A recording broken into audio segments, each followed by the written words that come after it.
Hi guys, எல்லாருக்கும் வணக்கம். என்னோடய சேனலுக்கு உங்களை வரவேற்கிறேன். நான் இன்றைக்கு ஒரு சூப்பரான கிறிஸ்பியான முறுக்கு தான் செய்திருக்கிறேன்.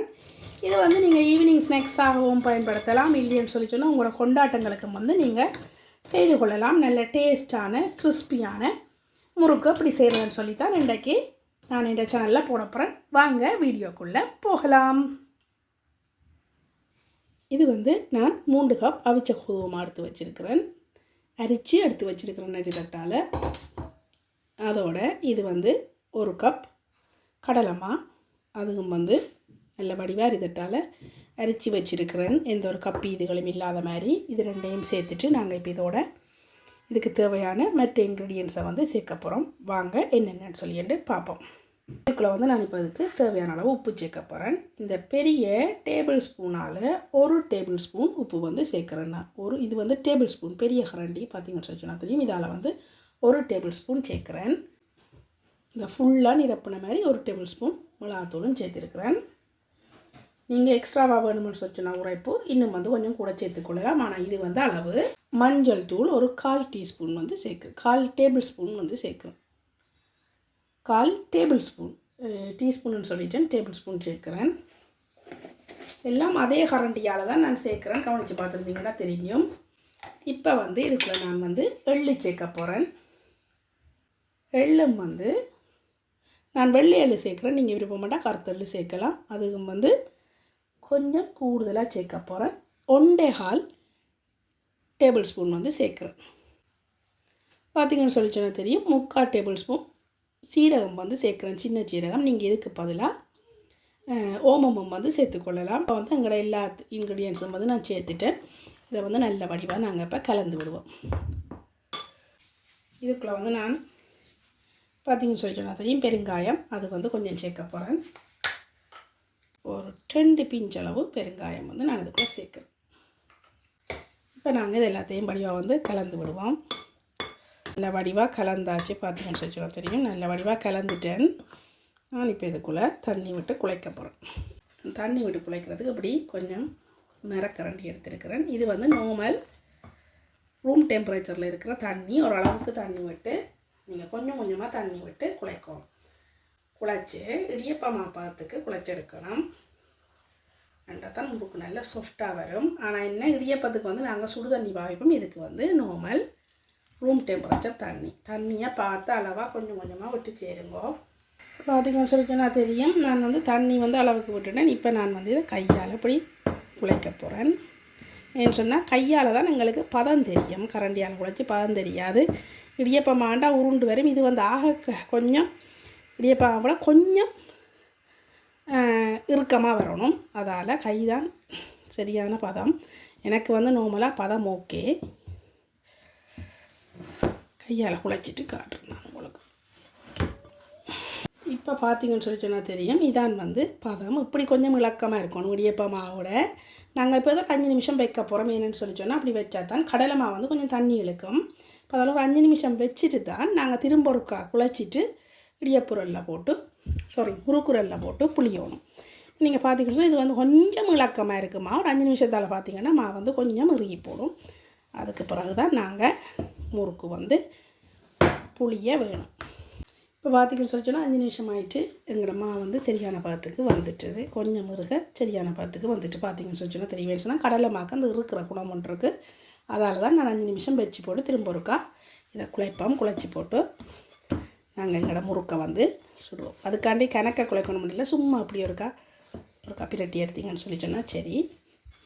அதுக்கு நான் இதை ஒரு பக்கம் ஓரமாக வைக்க போகிறேன்னு வச்சுட்டு இதில் நான் அந்த மாவு எல்லாத்தையும் தட்டி க்ளீன் பண்ணி எடுத்துட்டு இதில் ஒரு பிளாஸ்டிக் கவர் விரிக்க போகிறேன். நீங்கள் உங்களோட வாழையில் இருந்தால் அதை வச்சும் செய்யலாம். நான் என்னட்ட வாழையில் இல்லையாண்டபடி நான் ஒரு பிளாஸ்டிக் கவர் ஒன்று விரிக்கிறேன். விரிச்சிட்டு இதில் நான் இப்போ முறுக்கை புளிஞ்சு எடுக்க போகிறேன். இந்த முறுக்குரல் தான் கிடக்குது. நான் எண்ணெய் ஒன்றும் பூசையில் எனக்கு தேவைப்படாத எண்ணெய் என்னென்னு சொன்னால் அது கொஞ்சம் விளக்கமாக இருக்கிற வடியாமா எண்ணெய் தேவைப்படாது. இந்த சில்லு தான் பாவிக்க போகிறேன். இப்போ நாங்கள் சில்லு இதுக்குள்ளே வச்சு முறுக்குரலை பூட்டி எடுப்போம். முறுக்குரலை ஃபிட் பண்ணி இந்த மாதிரி உருட்டி எடுத்து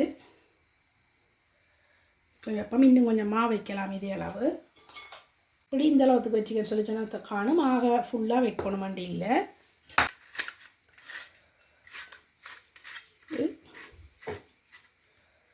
பூட்டி எடுத்துட்டு கொஞ்சமாக முதல்ல ஒரு காமத்தி கொஞ்சம் முறுக்க வெளியில் எடுக்கணும். ஏன்னாட்டா அப்போ தான் எங்களுக்கு வந்து நல்ல டிசைனாக முறுக்கு தொடர்ந்து வரும்.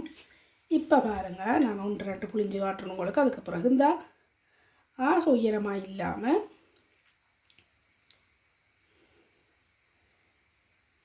இந்த அளவு சைஸில் வச்சு நாங்கள் புளிஞ்சோம்னு சொல்லி சொன்னால் சரி. உங்களுக்கு எந்த அளவு சைஸில் முறுக்கு வேணுமோ அந்தளவு சைஸுக்கு ஏற்ற மாதிரி நீங்கள் புளிஞ்செடுத்தீங்கன்னா சரி. நான் இந்த அளவு அகலத்தில் புளிஞ்செடுக்க போகிறேன்.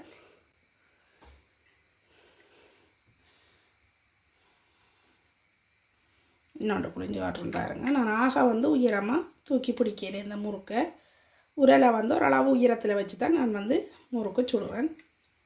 ஆக தூக்கி பிடிச்சிங்கன்னு சொன்னால் இழுவட்ட மாதிரி வந்துடும். முறுக்குற டிசைன் வந்து மாறப்பட்டு போடும். இதை வந்து இந்த கடைசி இதை வந்து இப்படி ஒட்டி விட்டிங்கன்னா கலண்டு வராது. இப்படியே நான் ஒரு 5 முறுக்கு வந்து புளிஞ்செடுக்க போகிறேன். இந்த சட்டியில் வந்து 5 முறுக்கு வந்து ஒரே டைமில் பொரிய போடலாம். முறுக்கு வந்து புளிஞ்சிட்டு கண்ணீரம் வந்து வெளியில் வச்சிங்கன்னு சொன்னால் அதில் பதம் வந்து டேஸ்ட் இல்லாத மாதிரி ஒரு என்னென்னு சொல்கிற ஒரு கிறிஸ்பி தன்மை இல்லாத மாதிரி போடும். கண்ணீரம் புளிஞ்சு வெளியில் வைக்கப்படாது. அப்போ நான் அளவுக்கு 5 முறுக்கு புளிஞ்சு இந்த சட்டியில் 5 முறுக்கு போடலாம் ஒரே டைம். அப்போ நான் 5 முறுக்கு வந்து புளிக்கிறேன்.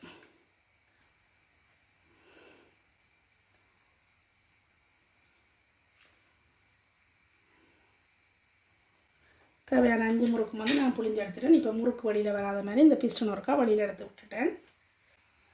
நான் வந்து அங்கால முறுக்கு புளிய தொடங்க முதலே என் அடுப்பை வந்து போட்டு எண்ணெயை வந்து சூடாக்க வச்சிட்டேன். எண்ணெய் வந்து நார்மலாக சூடாக்கிட்டுது. எண்ணெய் வந்து கொதிச்சிட்டான்னு சொல்லிட்டு ஒரு சின்ன முறுக்கு துண்டு நான் போட்டு பார்க்க போகிறேன். முதல்ல நாங்கள் அந்த புளிஞ்செடுத்த அந்த முறுக்கை இதில் போட்டு பார்க்க போகிறோம். போட்டு பார்ப்போம். பபிள் வந்துட்டு எண்ணெய் வந்து கொதிச்சிட்டு உடனே மேல் எழும்புது பாருங்கள். இதுதான் வந்து எண்ணெய் வந்து சரியான பதத்தில் இருக்குது. நாங்கள் இப்போ எங்களோட முறுக்குகளை இதுக்குள்ளே கவனமாக போடுவோம். அடுத்த தொன்னோண்டா நீங்கள் வேணுமென்னு சொன்னால் ஒரு கரண்டிக்கு பின்னால் அதை புளிஞ்சிட்டும் போடலாம். எனக்கு வந்து இது ஈஸி மாதிரி, அதனால் நான் பொலித்தீன் பேக்கனில் புளிஞ்சிட்டு தூக்கி போடுறேன்னா நீங்கள் கரண்டி வாழையில் எல்லாமே வந்து இதுக்கு பயன்படுத்தலாம். சொன்ன மாதிரி 5 முறுக்கு போட காணும். எனக்கு இப்படித்தான் போடணும். நெருக்கமாக முறுக்கை போட்டிங்கன்னு சொல்லி சொன்னால் நார்மலாக இதில் 6 போட்டிருக்கலாம். நான் 5 முறுக்கு தான் போட்டிருக்கிறேன். சொன்னால் நாங்கள் கூட போட்டோம்னு சொல்லி சொன்னால் அது வந்து வடிவாக பொரியாது. அதுக்காண்டி அடுப்பு வந்து எப்போவுமே மீடியம் ஹீட்டில் வச்சுருங்கோ. ஒரு 2 நிமிஷம் வந்து கரண்டி வந்து இதுக்குள்ளே வைக்கப்படாது. ஏன்னு சொன்னால் முறுக்கு வந்து கொஞ்சம் இந்த அதில் டிசைன் வடிவம் மாறி போடும். நாங்கள் வந்து செய்ய கொஞ்சம் பொரிஞ்ச பிறகு திரும்ப நாங்கள் அடுத்த பக்கம் மாற்றி விட்டுட்டு ஒரு 5 நிமிஷம் பக்கம் பொரிச்செடுத்தோம்னா முறுக்கு எல்லாமே வந்து ரெடி ஆயிடும். இந்த முறுக்கு பொரிகிறதுக்கு இடையில் நான் அடுத்த செட்டு வந்து புளிஞ்செடுக்க போகிறேன்.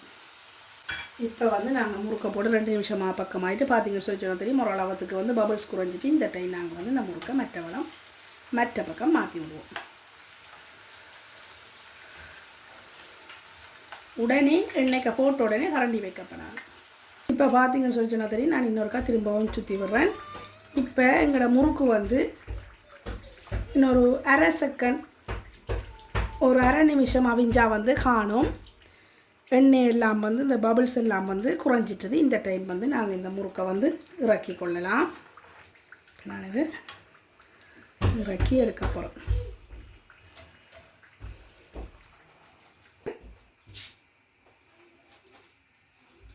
இந்த முறை வந்து நான் 6 முறுக்கு இதுக்குள்ளே போடுறேன்.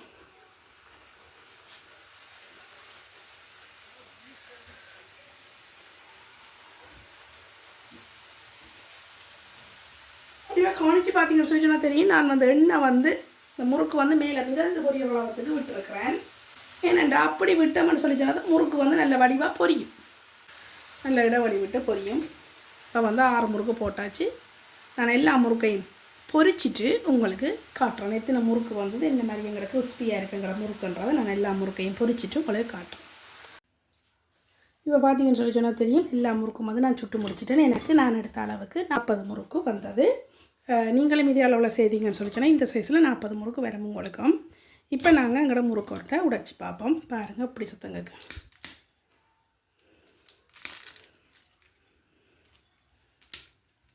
நல்ல கிறிஸ்பியான முறுக்கு, சாப்பிடவும் நல்ல டேஸ்ட்டாக இருக்கும். இங்கே பார்த்தீங்கன்னு சொல்லி சொன்னால் தெரியும். உள்ளுக்கு எல்லாம் வடிவாக நல்லா அவிஞ்சு இருக்குது.